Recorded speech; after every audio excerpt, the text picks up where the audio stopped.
ओम नमः शिवाय। सभी व्यूअर्स को धन्यवाद करते हुए आज मैं जो बताने वाली हूँ वो बहुत ज़्यादा महत्वपूर्ण है। वैसे सबके लिए नहीं है, जिनकी रुचि अगर किसी की एस्ट्रोनॉमी में है और जो एस्ट्रोलॉजर होते हैं, खगोल शास्त्र जिसको कह सकते हैं, उनके लिए ये बहुत ज़्यादा महत्वपूर्ण है। ये घटना ये 25 जनवरी को ज़्यादातर पूरी तरह से ये दिखाई देगी। वैसे तो 21 जनवरी से ये शुरू हो गया है। ये है एक साथ जो कई ग्रह जो है वो एक ही लाइन में होते प्रतीत दिखाई देंगे। एक सीधी लाइन में ये घटना जो पूर्णतः वैसे इल्यूजन कह सकते हैं, लेकिन पूरी तरह से इल्यूजन भी नहीं है, क्योंकि कुछ ग्रह ऐसे होते हैं जो हमें अपनी नेक्ट आंखों से दिखाई देते हैं। और आप देखते ही होंगे कि आपने शुक्र का तारा तो हमेशा ही देखा होगा, बहुत चमकीला होता है, आपको रोज दिखाई दे जाएगा।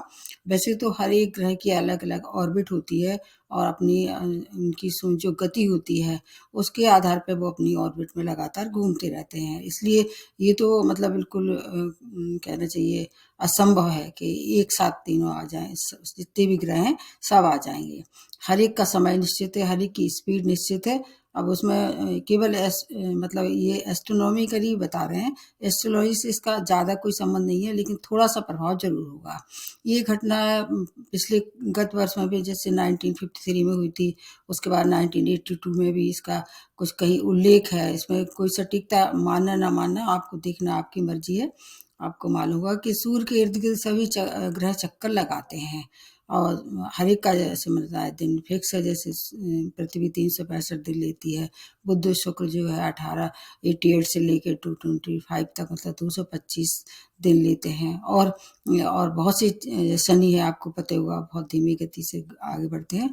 तो ये सब जो है वो एक विशिष्ट एक ऐसा कॉम्बिनेशन बन रहा है ग्रहों का जो बहुत नज़दीक हो जाएगा। हालांकि अगर उनको वास्तविकता देखी जाए तो अरबों खरबों किलोमीटर दूरी पे होते हैं ये, पर ये ऐसा दूर से पृथ्वी से ऐसा दिखाई देगा। उसमें पिछली बार जो घटना हुई थी उसमें पृथ्वी शामिल नहीं थी। इसमें कहीं ना कहीं पृथ्वी का भी थोड़ा सा संकेत दिखाई दे रहा है कि पृथ्वी भी इसके लिए कुछ मतलब उसके भी प्रभावित होने वाली है।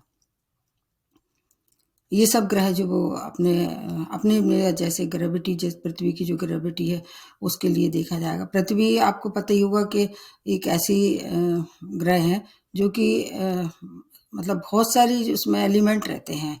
पृथ्वी को तो है ही, इसके बाद इसमें एयर होते हैं, फायर होते हैं, वाटर होता है, सब कुछ उसके अंदर देखा जाता है। सौर मंडल के एक साथ ये एक ही लाइन में आना, एक सीधी लाइन में आना, ये अतिशयोक्ति भी हो सकती है, लेकिन कहीं इसको कहीं ना कहीं किसी न किसी रूप में आपको नज़दीक से देखना ऐसा महसूस होगा कि बिल्कुल पास आ गए हैं। और हर एक जो है वो अपनी पृथ्वी की ग्रेविटी फोर्स जो है वो उसको इफेक्ट करेगी। पृथ्वी क्या है, पृथ्वी में बहुत ग्रेविटी फोर्स होता है, जिसको आपने पता ही हुआ, हर पृथ्वी अपनी हर एक चीज़ को अपनी ओर आकर्षित करती है, वो ग्रेविटेशनल फोर्स होता है। ये घटना बहुत आकर्षक होने वाली है। वैसे तो ये 21 जनवरी से शुरू हो गई, लेकिन 25 जनवरी जो है वो इसलिए विशिष्ट होने वाली है।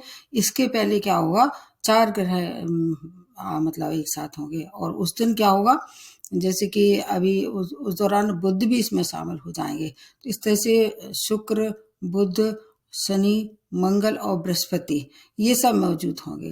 ये अनोनी घटना है और इसको कुछ ग्रह को जो है वो हम अपनी नेक्ट आंखों से देख सकते हैं, जिससे हानि नहीं होगी।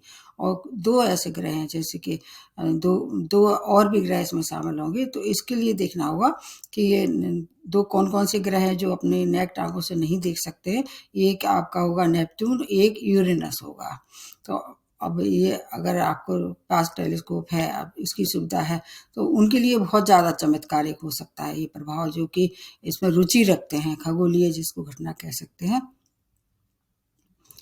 और पृथ्वी के सबसे ज़्यादा अगर देखा जाए तो इस पर प्रभाव किस किस का पड़ेगा, पृथ्वी पे निश्चित रूप से इस पर प्रभाव पड़ेगा, क्योंकि बृहस्पति का एक ऐसा, बृहस्पति सबसे ज़्यादा शक्तिशाली और बड़े ग्रह है और इसके अलावा इनकी ग्रेविटी जो है वो पृथ्वी से टकरा के, और आपको देखना होगा कि आपको कितना प्रभावित करेगी। बृहस्पति, मंगल, शनि, शुक्र और इसके अलावा एक क्रॉस स्काई के रूप में दिखाई देंगे। इसको दूसरे रूप में ऐसे कह सकते हैं कि प्लानिटरी परेड जिसको कहते हैं। अब भारत वर्ष में तो ये 26 जनवरी को होती है, लेकिन आकाश में ये प्लानिटरी परेड 25 जनवरी को होती दिखाई देगी पूरी तरह से।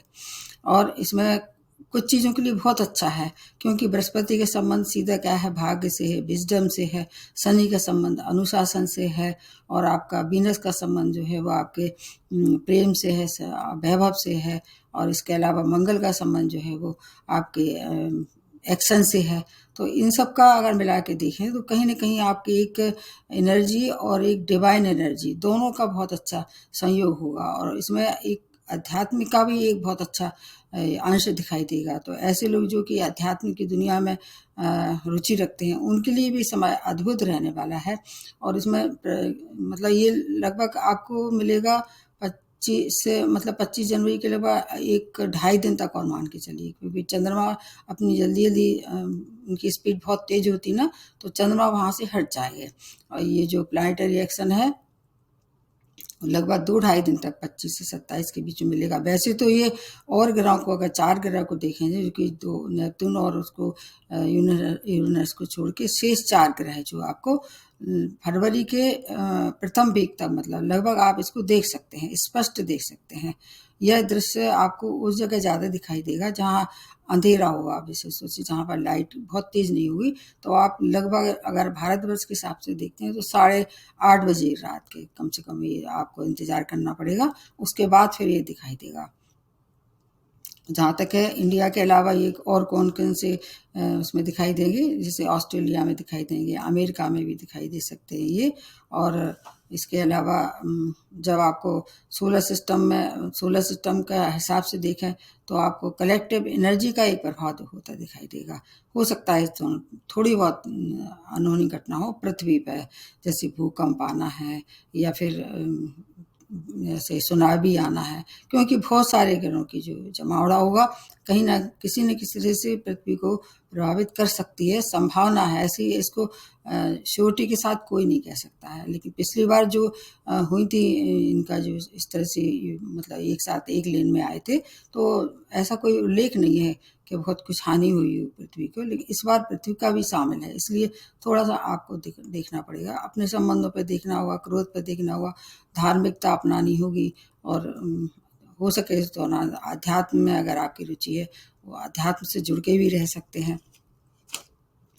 इसमें मुख्य तौर से शुक्र, मंगल और बृहस्पति और शनि आपको निश्चित रूप से दिखाई दे जाएंगे।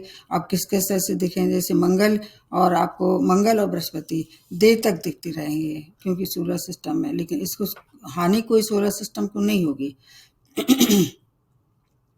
और इसके अलावा शुक्र और मंगल ये भी दिखाई देते रहेंगे। आपने देखा होगा शुक्र का तारा तो आपको हमेशा ही दिखाई दे जाता है, कभी भी देख सकते हैं आप। आप सुबह सुबह जब आप उठते हो तो बेस्ट में दिखाई देता है, बहुत चमकता हुआ तारा होता है, मैंने भी देखा है कई बार। शुक्र का तारा बहुत ज़्यादा चमकीला होता है। मंगल का कैसे कहते हैं कि मंगल बहुत बड़ा ग्रह वैसे तो, लेकिन ये इसका रंग लाल है, लेकिन इस समय जब ये आप देखेंगे नेक्ट आंखों से, थोड़ा एक लाल बिंदु की तरह दिखाई देगा। ठीक इसी तरह से शनि के लिए भी कहा जा सकता है। शनि की भी अगर देखें तो एक धुंधला बिंदु की तरह दिखाई देगा। और बृहस्पति जो है सफ़ेद चमकीला एक तारा दिखाई देगा। आपको पता नहीं होगा कि इन तारों में, इन जो होते हैं ग्रह, इन तारों में कितनी एनर्जी होती है, ह्यूज ऑफ एनर्जी इनमें रहती है। और अगर आप देने पे आ जाए एक ग्रह आपको, तो इनके बारे में कोई दे नहीं सकता है। आपको अपने नेक्ट आंखों से देखने में कोई परेशानी नहीं है, इनको आराम से देख सकते हैं। अगर आप टेलीस्कोप से भी देखना चाहें तो फिर आपको और अच्छा दिखेगा, क्लियर दिखेगा। और अगर मतलब सभी ग्रहों को बुध समेत देखना है तो 25 जनवरी को शामिल कीजिए। और इसको और कुछ ना मान के तो आप मान के चलिए ये खगोलीय घटना है, और आपको ये ऐसे कह सकते हैं प्लानिटरी परेड है। और ये आपका मतलब विजुअल इफेक्ट भी इसको कहा जा सकता है। और ऐसे मौके जो है वो वर्षों में एक बार आते हैं। अगर आपके हाथ में है और संभव है एक बार ज़रूर देखें इसको। और अगर इंटरेस्ट है, विशेषतः से इंटरेस्ट होता है, अब इसमें आप इसको मतलब ज्योतिष से मिला के कुछ नहीं देखना है, जो इसको कहीं केवल खगोलीय घटना के रूप में देखना है।